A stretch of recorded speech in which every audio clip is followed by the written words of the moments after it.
Winter is coming and it's going to be a long one. Are you ready for it? What are you doing to start addressing the organizational debt that were created during the coronavirus crisis? Last week, I had the pleasure of talking to some business owners at the Federation of Small Businesses for the Cambridgeshire and Peterborough area. I gave a talk on the importance of assessing the impact of the shortcuts and that were taken to deal with the coronavirus crisis. It was really, I wanted to make it clear and really help people to understand the impact that all the decisions and shortcuts that were taken to deal with the crisis had on their people. The right decisions were made to be able to continue moving with the business.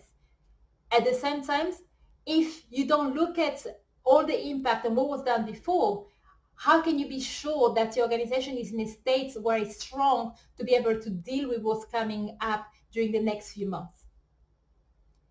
During the talk, I also share some advice and some ideas on what people can start doing to top up the trust bank accounts that that the people have with their employees as well.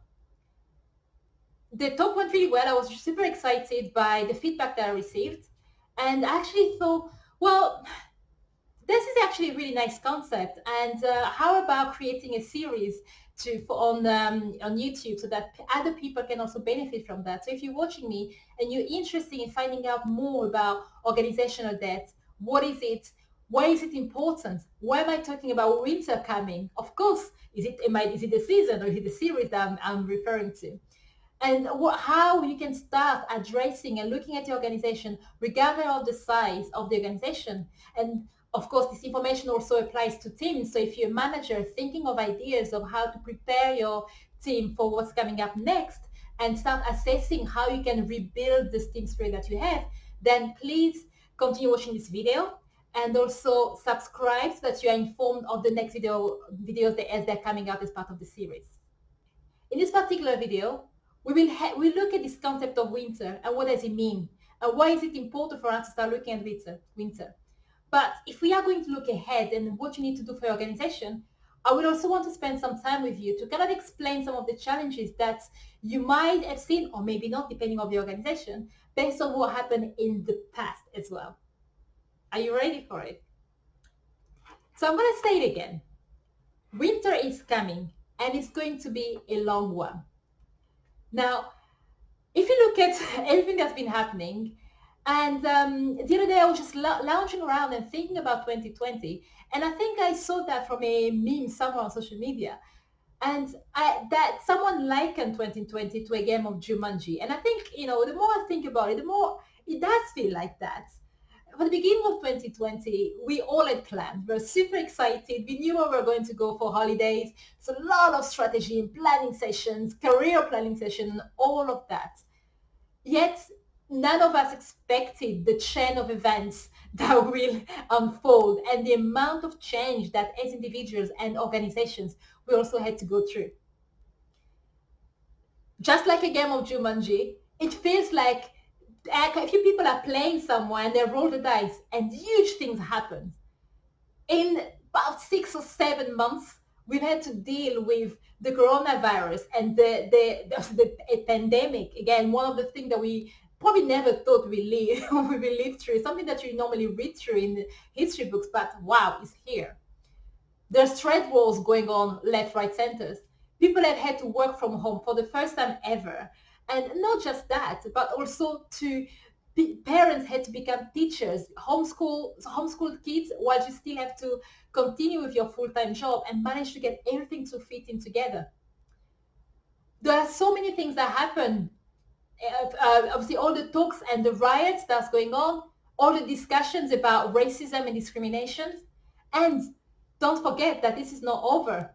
When we start looking at the outlook, the next 6 months or so until the end of the year, we are looking at some version of lockdown. It might not be as massive as what we've seen so far, but it could be regional lockdown, town lockdown, which will continue to impact businesses and families and your people. The second wave or third wave of the coronavirus, who knows? And more importantly, for many organizations, there's also Brexit coming up. Some people might not be that affected, at least at the beginning, but others need to start thinking about the changes in policies that needs to happen. Individuals need to start looking at the impact of them either living abroad or living within the UK and what needs to be changed as well. And there's quite a lot. And as you can appreciate, the amount of change that people have gone through in 1 year is a lot greater than most people go through in, God, maybe 2, 3, 4 years or even more. And what this change has to do with us, and why is it so important to really look at this idea of not just the past, but also what's coming up? Well, when you go through an amount of change, an incredible amount of change, it takes up a lot of energy on yourself as well. And the productivity level for one person, as an employee, is quite great, and it can impact you at work as well. Now, if you look at the two spectrum of people and how they deal with change, on one hand, you have the people who don't really like change. They kind of like the status quo, or maybe they love things to be a little more steadier, right? So they love security, they love what they know, and they're more comfortable doing things that they're aware of. When faced with change, their productivity goes down, their emotional well-being is really affected, then they're not really in their comfort zone, and that really impact them as well. On the other hand, you get people who love change. They always want to work on new things, new projects, always want to try new adventures. But even then, one thing that is different compared to what's happening now, when people who are constantly seeking change, constantly seeking excitement, they usually do that based on something that they wanted and it's not really imposed on them. Whereas right now, the difference with the level of change that we have is that it's been imposed on us and it's coming at a faster pace than normal, and there's a lot of things that people need to adapt to. And you have everybody else in between.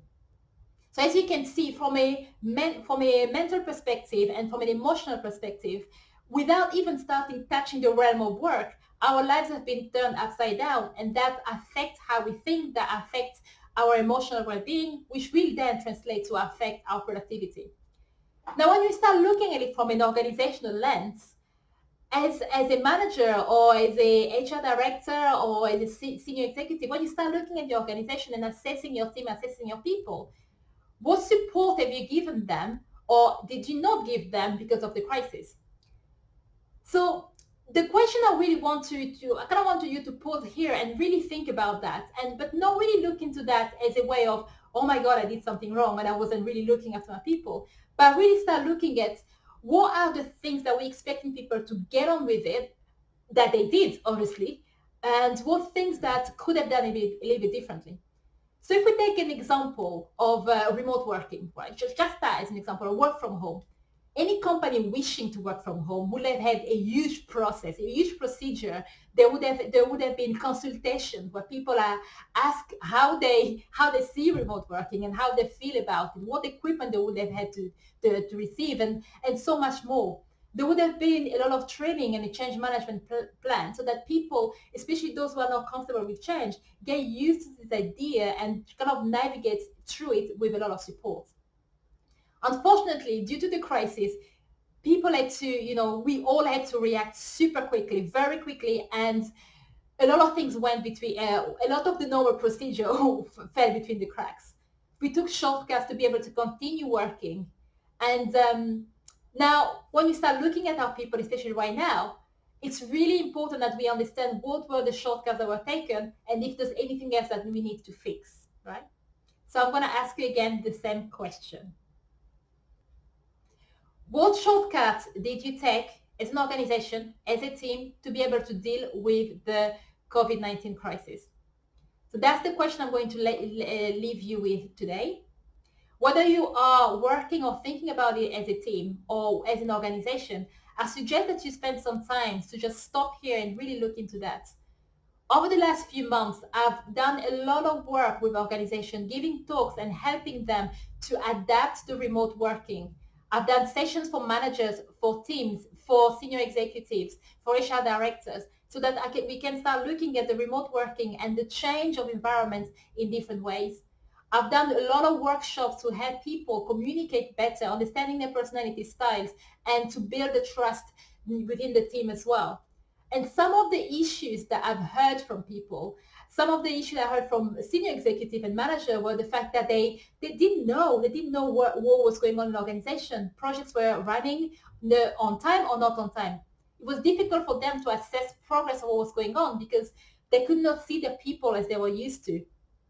Managers that were complaining about not having the right training to be able to continue with their work because they were not comfortable training from home. But obviously, as I've said before, the move to work from home was so much quicker than would ever happen normally, and maybe there was no time to organize training. People understood that, but at the same time, this is a shortcut that was taken, something that normally you probably would have done it differently. For example, from a point of view of people, I've had a lot of people complain about having back pain because their workstation at home wasn't adequate, and they didn't really know who to speak to in order to raise the issue because they didn't want to bother anybody, which is kind of understandable. And again, there was no policies given to them to explain what would be the procedure. That was a shortcut that was necessary. Yet when you look at it from an employee's point of view, then it's worth understanding that, to start thinking about how to address those kind of those trust issues that might have been created during the virus. And another really good example as well is, obviously there was a tremendously fast move to adopting new technologies. But in some organizations, although there were the main technology like the Zoom, Microsoft Teams came in place, there was a lot of other case scenarios that were not looked into. I gave a talk to a community of business analysts, and one of the main issues that they've had is that they didn't know how the best way to be able to have whiteboarding discussions within the organization. Big company, many stakeholders all over the place, many different group and departments that they have to speak to in order to map out their processes and what they need to do for their jobs. Yet there was no tools that were recommended, or there was no training being given, which meant that from their perspective, they had to do a lot of research, and everybody will come out with their own tool to try and use. Yet from the stakeholders' perspective, the people that they go to within the company and have to work with, they were kind of a little bit annoyed about having to use different tools based on the business analysts that speak to them. So as you can see, small things like that can start, if not looked at, especially now that a lot of companies are assessing where they are.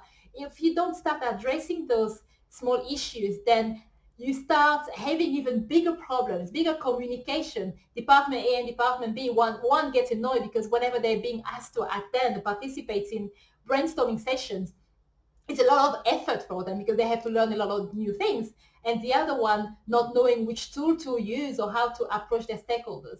This is just one, like tip of the iceberg, and there's some of the example I gave you just to kind of get you to start thinking about the type of shortcuts, how people have felt within the organization over the length of time. Just to emphasize even more, this is not about blame on either side, whether on the side of the people within the teams or on the side of management or senior management. It's about acknowledging that due to the crisis, a lot of the things that people would have expected to get, a lot of the policy changes, a lot of the technology equipment, or how do we communicate, and all of those things that would normally have happened didn't happen due to the crisis. And what does it mean for you? In the next few videos, I will really go into a little bit more information, start really explaining again this concept of organizational debt. Today was just a really tiny, a little bit of a whistle and introduction, just to kind of get your brain matters flowing, and so that you can start having the conversation internally as well.